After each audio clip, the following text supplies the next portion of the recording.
Assalamu alaikum. My name is Alishba Khan and I'm representing Karachi Institute of Medical Sciences. I'll be speaking in the favor of the topic अंधेरे के बाद उजाला है। मेरे प्यारे पाकिस्तानियों, ये जो मुल्क है हमारा, ये है जिनाह का पाकिस्तान, रहबरे तरक्कियों कमाल पाकिस्तान, सायाए खुदाए जुल जलाल पाकिस्तान। ये वो पाकिस्तान है कि जिसने ला इलाहा इल्लल्लाह का चिराग लेकर मुसलमानों को जुल्म के अंधेरे से निकाला। आइए तारीख के उन पन्नों को दोबारा दोहराते हैं जिन्हें शायद मेरे मुखालफीन भुला बैठे हैं। 1947 में मोहम्मद अली जिन्ना हिंदुस्तान से पाकिस्तान का सफर करते हुए एक कॉलेज का दौरा करते हैं तो उनसे कोई ये सवाल कर बैठता है, जिन्ना आसमाए ज़र्फ है तुम्हारा और मोहब्बत अहले ज़मीन रखते हो, क्या इतनी रुसवाई के बाद भी हम पे यकीन रखते हो? जिन्ना मुस्कुराए और कहने लगे, यकीन नहीं ईमान रखता हूँ, मैं आज भी ख्वाहिश तकमील पाकिस्तान रखता हूँ। जानता हूँ कि बदहाली है मगर तकदीर का क्या है, तकदीर तो बदलने वाली है। जानता हूँ मगर नाउम्मीद नहीं हूँ, नाउम्मीद नहीं हूँ इसलिए कि मुझे यकीन है कि इस अंधेरे से पाकिस्तान ने बनना है, इस मट्टी से शहर के शहर आबाद होने हैं। जिस मुल्क का मार्ज़े वजूद ही अंधेरे को चीरती हुई रोशनी हो, उससे कैसी नाउम्मीदी। मेरे प्यारे पाकिस्तानियों, मैं आपको बताती हूँ कि क्या शय है पाकिस्तान।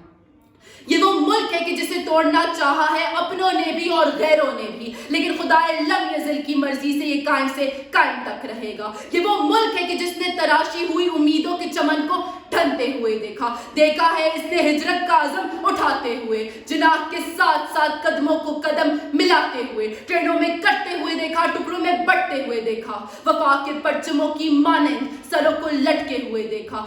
ये नहीं नाउम्मीद हुआ, ना इसको वजूद में लाने वाले नाउम्मीद हुए।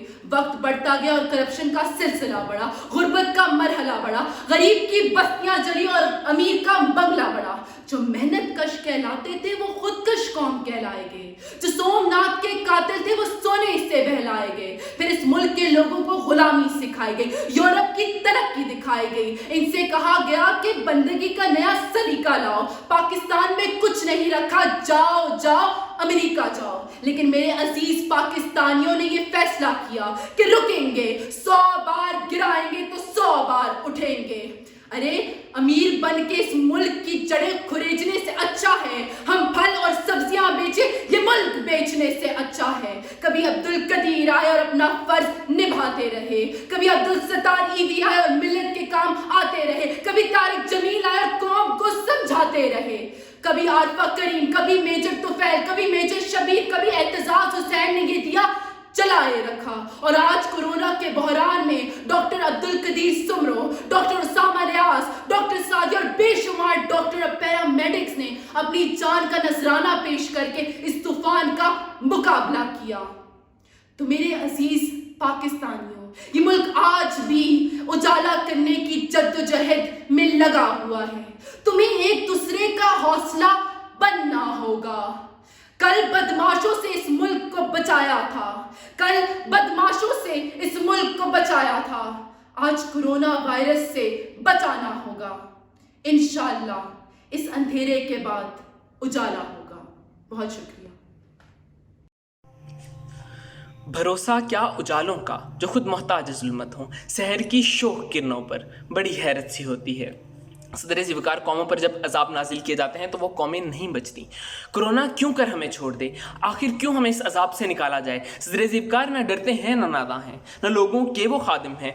ये देश है अंधे लोगों का, ए चांद यहाँ ना निकला कर, ए चांद यहाँ ना निकला कर। मेरे सामने बाब मुस्तफ़ा का वो कॉल है कि हुकूमतें कुफ्र पर कायम रह सकती हैं लेकिन जुल्म पर नहीं। सदर ज़िवकार हमारे सामने मिसाल है बोस्निया और फ़लस्तीन की, मिसाल है कश्मीर और अफ़गानिस्तान की। सदर ज़िवकार मेरे सामने मिसाल है इस्लामी जमहूरिया पाकिस्तान की।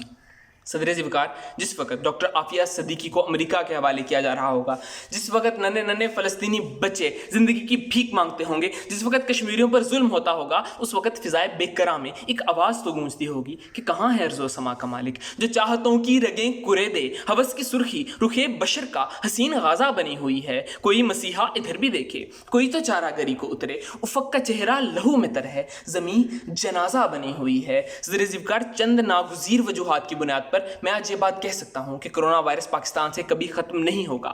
زرپرست سورج کی تیز دھار کرنوں کو تیز دھوپ کہتے ہیں, روشنی نہیں کہتے.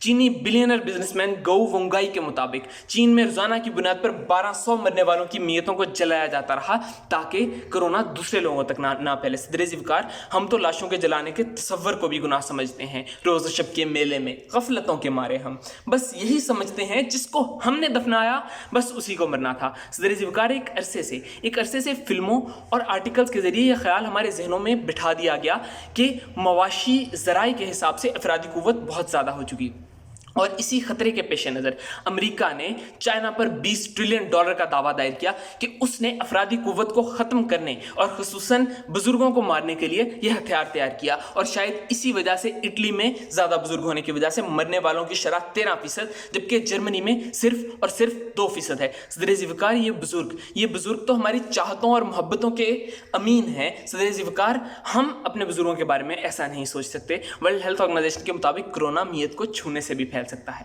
Time.com کی رپورٹ کے مطابق اس خطرے سے نمٹنے کے لیے اجتماعی قبریں تیار کر لی گئی جہاں مردوں کو دفنا کر انہیں کنکریٹ سے بھر دیا جائے گا. صدر ذوالفقار, کیا ہم بھی اپنے بزرگوں کے ساتھ یہی کریں گے؟ صدر ذوالفقار, ایسا کبھی نہیں ہوگا, اور معاف کیجیے گا میں ظلمت کے بعد آنے والے اجالے کا منتظر نہیں, کیونکہ جب تک روشنی کا وجود ہے دنیا آب و گل سے اندھیرا ختم نہیں ہو سکتا. ہر شام یہاں شام ویراں, آسیب زدہ رستے گلیاں, جس شہر کی دھن میں نکلے تھے وہ شہر دل برباد کہاں. ابلیس نما انسانوں کی اے دوست ثنا کیا لکھنا, ظلمت کو ضیاء سر کو صبا, بندے کو خدا کیا لکھنا.